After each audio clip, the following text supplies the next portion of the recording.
Hello friend តោះតែខាស៊ីមានប្រយោគ2ថ្ងៃជាមួយខ្ញុំទាំងអស់គ្នា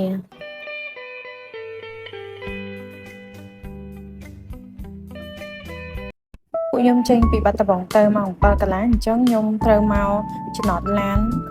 មុន15នាទីពួកខ្ញុំជ្រើសរើសយកក្រុមហ៊ុនឡានឡាលីតាដើម្បីជិះទៅសៀមរាបម៉ោង11ពួកខ្ញុំបានមកដល់សៀមរាបបន្ទាប់មកពួកខ្ញុំធ្វើដំណើរទៅកន្លែងគេងអ្នកនរគ្នាដោយសារតែកន្លែងពួកខ្ញុំគេងហ្នឹងគេតម្រូវឲ្យ check in ម៉ោង2យកអ្នកនរគ្នាអញ្ចឹង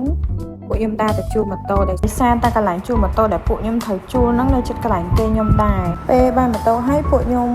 ជិះទៅហាងកាហ្វេសិនសារតែមេឃរៀងនៅក្តៅដែរខ្ញុំនឹងអង្គុយលេងនៅហាងកាហ្វេមកសន្ទុះដល់ម៉ោង check in មកពួកខ្ញុំរៀបចំខ្លួនទៅទីលានចូលដំរី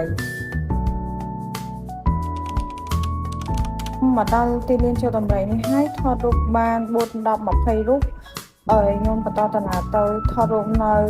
កន្លែងប្រាសាទបាភួនអ្នកនរគ្នាដោយសារតែនៅកន្លែងហ្នឹងខ្ញុំឃើញគេថតរូបសារសារអញ្ចឹងខ្ញុំមកតាមគេដែរអត់ដែរមកអ្នកនរគ្នាប្រាសាទបាភួននេះខ្ញុំតង់ទៅលើកទី1ប៉ុន្តែប្លង់ថតរូបសាររបស់គេមែនអ្នកនរគ្នាខ្ញុំស្រឡាញ់ប្លង់ថតរូបកន្លែងហ្នឹងខ្លាំងពេលដែលយើងថតទៅថ្ងៃរៀបលេខអ្នកនរគ្នាចាំងមកទៅឃើញស្អាតហ្មងអ្នកនរគ្នាតពីចេញពីប្រាសាទពួកខ្ញុំមកបន្ទប់ដើម្បីផ្លាក់កៅអៅត្រូវអីញ៉ាំមកអ្នកនរគ្នាអើយវីដេអូថ្ងៃទី1នៅសៀមរាបមានតែប៉ុណ្ណឹងឯណាគ្នាចាំមើលវីដេអូភាគ2អរគុណអ្នកនរគ្នាសម្រាប់ការទស្សនាបាយ